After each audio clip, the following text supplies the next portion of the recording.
کہ ریاستی اداروں کو بنیادی طور پہ مسئلہ کیا تھا. ہو سکتا ہے اس کی ایک وجہ یہ بھی ہو. اس کو صرف اسی اینگل سے نہیں دیکھا جا سکتا, اس کو اس اینگل سے بھی دیکھا جا سکتا ہے کہ پاکستان کے ریاستی ادارے پولیٹیکل مسائل کا کوئی حل نکالنا چاہتے ہیں. ان کو یہ احساس ہے کہ چیزیں اس طرح سے نہیں چلیں گی. ہم یہ سنتے ہیں کہ بہت سے افسران جو مختلف جگہوں پہ مختلف شہروں کے اندر لگے ہوئے تھے, ان کے تبادلے ہو گئے ہیں, کچھ کے تبادلے ہونے والے ہیں. تو یہ ممکن ہے کہ ایک فضا کو تبدیل کرنے کا پلان بھی ہے. اب یہ تو ہو گیا. میں اصل میں یہ تو اب ظاہر ایک نئی ڈیولپمنٹ ہوئی جو چند گھنٹے پہلے ہی مجھے پتا چلی. پلان تو میرا یہ تھا کہ میں ایک بہت ڈیٹیلڈ ڈاکومنٹری سٹائل ویلاگ کروں گا, جس میں بہت سے انٹرنیشنل پبلیکیشنز کی آپ کو نیوز رپورٹس دکھاؤں گا, تھنک ٹینکس کی, اخبارات کی, جس کے ذریعے میں آپ کو ایکسپلین کروں گا کہ پاکستان کے ایکٹنگ وزیر خارجہ جناب جلیل عباس جیلانی صاحب, جو اس سے پہلے پاکستان کے بہت ہی ڈسٹنگوشڈ ڈپلومیٹ ہیں, پاکستان کے فورن سیکرٹری رہ چکے ہیں, پاکستان کے ایمبیسڈر ٹو یونائٹڈ اسٹیٹس رہ چکے ہیں, جونیئر ایئرز کے اندر انیشیل ابتدا میں ہندوستان میں بھی انہوں نے سرو کیا, یورپین یونین میں پاکستان کے ایمبیسڈر رہ چکے ہیں. تو انہوں نے ان کا جو پہلے بیان آیا اور اس کے بعد ان کا ایک دوسرا بدلتا ہوا جو بیان آیا, اس کی سگنیفیکنس کیا ہے. اب یہ دونوں بیان کس کانٹیکسٹ میں آئے؟ یہ بیان ان سے اس وقت آیا جب اسرائیل کے فورن منسٹر ایلی کوہن نے ایک اسرائیلی پبلیکیشن کان کو ایک انہوں نے انٹرویو دیا نیتن یاہو کی جو یونائٹڈ نیشن جنرل اسمبلی کی سپیچ تھی اس کے بعد, جس میں انہوں نے کہا کہ جب ہمیں ہمارا بڑا, کیونکہ نیتن یاہو نے اپنی سپیچ میں یونائٹڈ نیشن جنرل اسمبلی میں بہت عزم سے اور بہت امید سے یہ کہا کہ بہت جلدی ہمیں ایسا لگتا ہے کہ ہم اسرائیل اور سعودی عرب کے درمیان ایک ہسٹورک ایکارڈ جو ہے وہ طے پا جائے گا. تو پھر اس کو ایکسپلین کرتے ہوئے اسرائیل کے فورن منسٹر نے ایک انٹرویو دیا اسرائیلی پبلیکیشن کو, جس میں انہوں نے ایک اضافی جملہ یا انفارمیشن یہ بھی دی کہ وہ یہ توقع کرتے ہیں کہ جب اسرائیل اور سعودی عرب میں ریلیشن شپ اور معاملات طے پائے جائیں گے تو کم از کم 6-7 مسلم ممالک جنہوں نے ابھی تک اسرائیل کو ریکگنائز نہیں کیا, وہ بھی اسرائیل کے ساتھ فرینڈ شپ ایگریمنٹس کر لیں گے, یعنی اسرائیل کو ریکگنائز کر لیں گے, سفارتی تعلقات بنانا چاہیں گے. اور اس کے بعد فوری طور پہ چہمہ گوئیاں شروع ہو گئیں کہ اگر بات ہو رہی ہے افریقہ کی اور ایشیا کی تو پھر ظاہر اشارہ پاکستان کی طرف بھی ہے, اور اسرائیلی ایک بہت بڑی خواہش ہوگی کہ مسلم دنیا کی واحد جوہری طاقت جس کی بہت بڑی فوج ہے اس کے ساتھ بھی اسرائیل کا ریلیشن شپ جو ہے وہ اسٹیبلش ہو سکے. تو اسی قسم کا جب سوال پوچھا گیا جلیل عباس جیلانی صاحب سے, تو جلیل عباس جیلانی صاحب نے اس کے جواب میں بہت ہی کوشس, کیئرفل, کیلکولیٹڈ انہوں نے اسٹیٹمنٹ دی کہ پاکستان تو یہ ریکگنیشن کا فیصلہ اپنے نیشنل انٹرسٹ میں اور پیلسٹینینز کے انٹرسٹ کو مد نظر رکھ کے کرے گا. لیکن لوگوں کے کان کھڑے ہو گئے. کان لوگوں کے اس لیے کھڑے ہو گئے کہ کبھی اس سے پہلے پاکستان کے کسی بھی ٹاپ ایگزیکٹو نے, سرکاری اہلکار نے, ڈپلومیٹ نے, فورن سروس کے بندے نے, کسی بھی ایسی امپورٹنٹ پرسنالٹی نے یہ جملہ بولا ہی نہیں تھا کہ پاکستان اسرائیل کی ریکگنیشن اپنے انٹرسٹ کو دیکھ کے کرے گا. ہمیشہ کہا گیا کہ پاکستان پیلسٹینین کاز کے ساتھ کھڑا ہے, پاکستان 2 اسٹیٹ سولوشن میں بلیو کرتا ہے, پاکستان پری 1967 کے جو بارڈرز تھے اس کے اندر بلیو کرتا ہے. یہ چیز کہ پاکستان اپنی ریاست کے اور اپنے نیشنل انٹرسٹ کو دیکھ کے یہ فیصلہ کرے گا, یہ سٹیٹمنٹ سے لوگ چونکے. اور یہ عین ممکن ہے کہ پاکستان کے ایکٹنگ فورن منسٹر جلیل عباس جیلانی صاحب کا ہرگز یہ مطلب نہیں تھا کہ وہ لوگوں کو وہ کہہ دیں گے, ان کے ذہنوں میں وہ آئیڈیا ڈال دیں گے جو وہ ڈال گئے, بیکاز ان کو ظاہر ہے بہت کچھ پتا ہے. جیسے کہ میں نے کہا کہ پاکستان کے فورن سیکرٹری رہے, پاکستان کے یو ایس میں ایمبیسڈر رہے, یورپین یونین میں پاکستان کے ایمبیسڈر رہے, 40 برس کا سفارتکاری کا تجربہ, اور اس وقت جو کچھ ہو رہا ہے دنیا میں امریکہ, اسرائیل اور سعودی عرب کے درمیان, اور جس قسم کے پریشرز یا ایکسپیکٹیشنز ہیں پاکستان سے, ان تمام چیزوں سے جلیل عباس جیلانی صاحب ظاہر واقف ہیں اور واقف ان کو ہونا چاہیے. تو انہوں نے وہ جملہ بول دیا کہ پاکستان اپنے نیشنل انٹرسٹ میں یہ فیصلہ کرے گا, جس کے بعد ایک بہت ہی لائیولی, بڑی روبسٹ, بڑی فیئرس ڈبیٹ شروع ہو گئی پاکستان کے میڈیا میں. کیونکہ بعض لوگوں کا یہ کہنا ہے کہ ڈبیٹ صرف جلیل عباس جیلانی صاحب کے جملوں یا سینٹنس کی وجہ سے نہیں ہوئی, بلکہ ڈبیٹ کے کچھ اور محرکات بھی ہیں, اور ایسا لگ رہا تھا کہ پاکستان کے طاقتور حلقے پاکستان کے اندر پبلک اوپینین کو شیپ کرنا چاہ رہے ہیں اسرائیل کی ریکگنیشن کے حوالے سے. بیکاز جو ڈیبیٹ ہوئی ہے, اور بہت سے ایسے لوگ جن کو اسٹیبلشمنٹ کے ماؤتھ پیسز سمجھا جاتا ہے, انہوں نے ایسے ٹویٹ بھی کیے ہیں کہ بھائی جب سعودی عرب ایکسیپٹ کر لے گا تو پھر پاکستان اگر ایکسیپٹ نہیں کرے گا تو پیچھے رہ جائے گا. ہمارا نیشنل انٹرسٹ ڈیمانڈ کرتا ہے کہ ہمیں بھی شاید اسرائیل کو ریکگنائز کر لینا چاہیے. This is quite an awkward moment for the Pakistani لوگوں کے لیے, پاکستان کے فورن آفس کے لیے, پاکستان کے میڈیا کے لیے, پاکستان کے تمام زی شور لوگوں کے لیے, اور ان خاص کر کے ان تمام ٹیلی ویژن اینکر پرسنس کے لیے, صحافیوں کے لیے, لوگوں کے لیے جو مجھے گالیاں نکالتے رہے, مجھے بہت زیادہ مجھے خلاف جملے بولتے رہے, جو بھی کہتے رہے بیچارے, کیونکہ میں وہ واحد بندہ ہوں پاکستانی میڈیا میں جو 2012 سے جس کی کنسسٹنٹ پوزیشن تھی کہ پاکستان کو الٹیمیٹلی اسرائیل کو ریکگنائز کرنا پڑے گا. اور پاکستان نے جب 1990s کے بعد اسرائیل کو انگیج نہیں کیا, جب ہندوستان نے اس کو انگیج کیا without antagonising the Arab and Muslim countries, تو پاکستان نے بہت بڑی غلطی کی, بلنڈر کیا. پاکستان میں ویژن نہیں تھا فورن آفس کے اندر, ریاستی اداروں کے اندر, کیونکہ میں نے ہمیشہ یہ بھی کہا کہ پاکستان کے جو ریاستی ادارے ہیں اور اسٹیبلشمنٹ ہیں انہوں نے ضرور سوچا تھا, لیکن پاکستان کی فورن آفس نے کبھی بھی اس ویژن کو ڈیولپ نہیں ہونے دیا, اور پاکستان کی حکومتوں میں کبھی اتنی ہمت نہیں ہوئی کہ اسرائیل کو انگیج کر لیتے.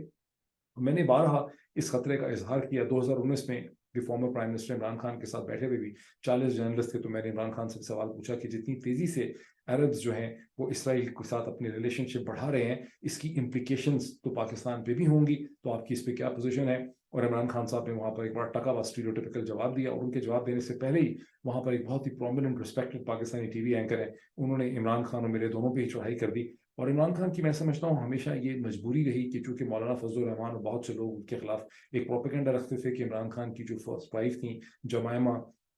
گولڈ سمتھ جو ہیں, وہ جمائمہ گولڈ سمتھ چونکہ ایک جوش فیملی سے تھیں, چونکہ عمران خان جمائمہ کے بھائی کے لیے کیمپین رن کرتے رہے, تو ہمیشہ عمران خان پہ الزام لگایا کہ عمران خان تو جوش ایجنٹ ہے. پاکستانی سیاست اتنی ہی سطحی ہے, اتنی ہی گندی ہے, اتنی ہی لو کیلیبر کی ہے, جو کہ یہ مولانا فضل الرحمان کے الزامات سے آپ کو احساس ہوتا ہے, جس کی وجہ سے بہت سے ایسے فیصلے جو پاکستان کو کرنے ہوتے ہیں, یہ چیزیں سمجھنی ہوتی ہیں, وہ بھی پاکستان میں سمجھی نہیں جا سکتی. بہرحال تو یہ ایک بیک گراؤنڈ کانٹیکسٹ ہے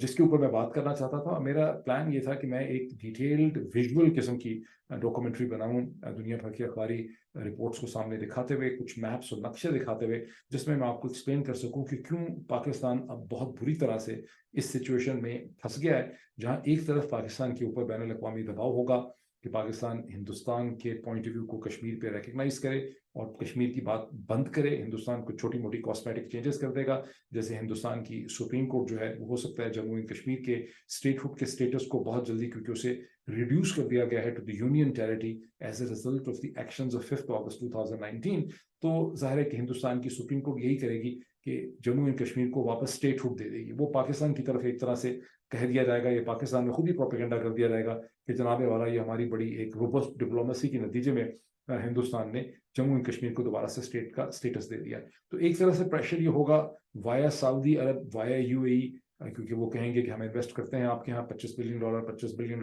تو آپ انڈیا کی پوزیشن کو کشمیر پہ ایکسیپٹ کریں اور پاکستان کو اوپن کریں for Indian trade, investment, for Indian traffic towards central Asia. اور دوسری طرف یہ ہوگا کہ جب سعودی عرب ریکگنائز کر لے گا تو ایک پیکج ڈیل, وہ جیسے کہتے ہیں کہ buy one and get one free, Saudi Arab ایک پیکج ڈیل جو ہے وہ کر رہا ہے, اور اس پیکج ڈیل کے نتیجے میں پاکستان کو کوئی آپشن نہیں ہے, پاکستان کو سعودی عرب کے ساتھ ہی چلنا پڑے گا اور اسرائیل کو ریکگنائز کرنا پڑے گا. یہ وہ کانٹیکسٹ اور بیک گراؤنڈ ہے جس میں جلیل عباس جیلانی صاحب نے یہ کہنے کی کوشش کی ہے کہ پاکستان کو مجبور نہیں کیا جا سکتا, اور پاکستان اپنے انٹرسٹ اور پیلسٹینینز کے انٹرسٹ کو مد نظر رکھ کے اسرائیل کی ریکگنیشن کا فیصلہ کرے گا. اس کو آپ سمجھیں اس کانٹیکسٹ میں. اگر میں نے اتنی لمبی تقریر نہ کی ہوتی تو شاید اس کانٹیکسٹ کو اپنا سمجھ سکتے کہ جلیل عباس جیلانی یہ کہہ رہے ہیں کہ مومنٹ تو آ گیا ہے, پریشر تو ہے, وہ ایڈمٹ کر رہے ہیں, لیکن پاکستان اپنے نیشنل انٹرسٹ اور اپنے پیلسٹینین انٹرسٹ کو مد نظر رکھے گا. پاکستان اپنے کو رکھنا ہی چاہیے اپنے نیشنل انٹرسٹ کو, لیکن پاکستان نے اپنی بری ڈپلومیسی کے نتیجے میں, اپنے لیک آف ویژن کی وجہ سے اپنے ہاتھ اتنے کاٹ دیے ہیں. پاکستان کی اس وقت اکنامک سچویشن اتنی بری ہے کہ مجھے شک یہ ہے کہ پاکستان بہت اچھی کوئی ڈیل نہیں نکال سکتا. سب سے بڑا پرابلم تو یہ ہے کہ پاکستان کی تو ڈائریکٹلی نیگوشیشن اسرائیل کے ساتھ ہو ہی نہیں رہی. ہوتا تو یہ اگر پاکستان ایک independent, self respecting, clever, smart, sovereign state ہوتا, جو کہ ہونا چاہیے تھا اور کبھی تھا بھی شاید, تو پاکستان نیگوشیٹ کرتا امریکہ کے ساتھ, پاکستان نیگوشیٹ کرتا امریکہ کے ساتھ ڈائریکٹلی, اسرائیل کے ساتھ وایا امریکہ اینڈ ویسٹ, اور اسرائیل کی ریکگنیشن میں اسرائیل کو انگیج کرتا, رادر دین کہ پاکستان بیچارہ لائن لگا کے پیچھے کھڑا ہے UAE کے اور سعودی عرب کے, اور وہ پاکستان کو اپنے اسٹریٹجک ریزنز کے اندر ایکسپلائٹ کر رہے ہیں. تو میں ایک ڈیٹیل ویڈیو پھر بھی اس پہ کروں گا, اور وہ ڈیٹیل ویڈیو میں یہ ایکسپلین کروں گا کہ یہ جو ٹرائلیٹرل انگیجمنٹ ہے between United States and Saudi Arabia on one and, between Israel and Saudi Arabia on the other and, between Israel and United States on the third and, یہ کیا ہے اور کیوں پاکستان کے پاس اس اسٹیج کے اوپر بہت زیادہ آپشنس نہیں ہیں. پھر بھی ظاہر ہے کچھ نہ کچھ آپشنس تو پاکستان کو ایکسرسائز کرنی ہوں گی اس اسٹیج پہ, آپ اس کو ڈینائی نہیں کر سکتے. بہرحال یہ میری پوری پلاننگ تھی کہ میں بہت لمبی ڈیٹیلڈ اس کے اوپر ایک ویژول قسم کی رپورٹ بناؤں گا، جو میں اب اس اسٹیج پہ نہیں بنا سکتا. پہلی خبر عمران ریاض کی گرفت کی رہائی، عمران خان ریاض کا گھر واپس آ جانا، جو بہت امپورٹنٹ خبر ہے.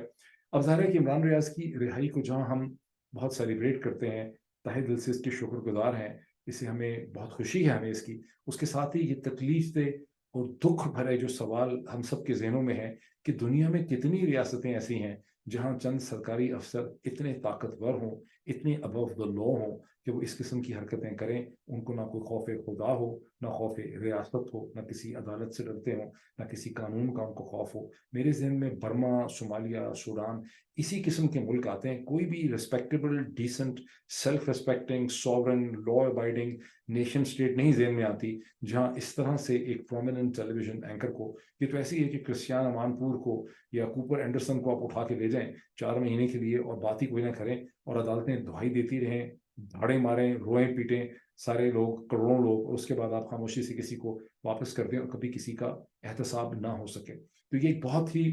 دکھی،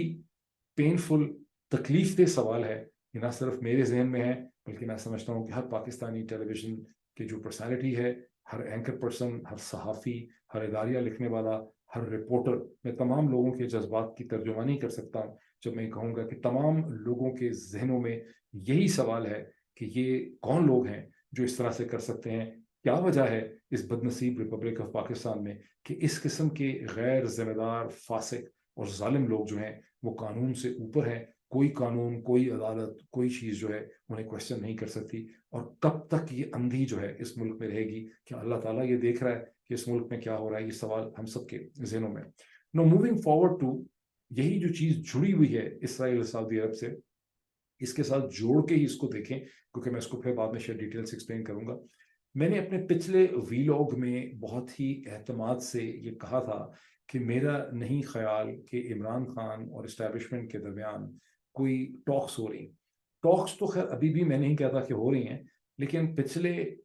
ویلاگ کرنے اور اب کے درمیان میں مجھے خاصی ایسی انفارمیشن ملی ہے جس کے نتیجے میں مجھے اپنی پچھلی پوزیشن ریوائز کرنی پڑے گی. ٹاکس تو نہیں ہو رہی، لیکن یہ لگتا ہے خاصی کریڈیبل انفارمیشن ہے کہ گزشتہ 48 گھنٹوں میں